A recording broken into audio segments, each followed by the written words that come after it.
Ada satu restoran ni, mereka nak apply sijil halal. Pada masa yang sama, dekat restoran tersebut ada menyediakan shisha. Maka boleh ke apply sijil halal? Jawapan dia tak boleh. Okey, yang pertama, apa-apa sahaja yang memberikan implikasi negatif tidak dibenarkan dalam permohonan pensijilan halal. Jadi shisha tu tak boleh lah.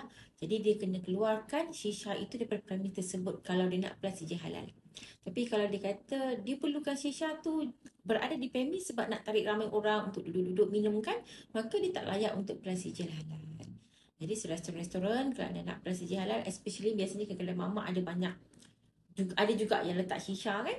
Jadi anda tidak layak untuk apply sijil halal. Kalau nak apply sijil halal, maka kena keluarkan shisha itu daripada premis anda.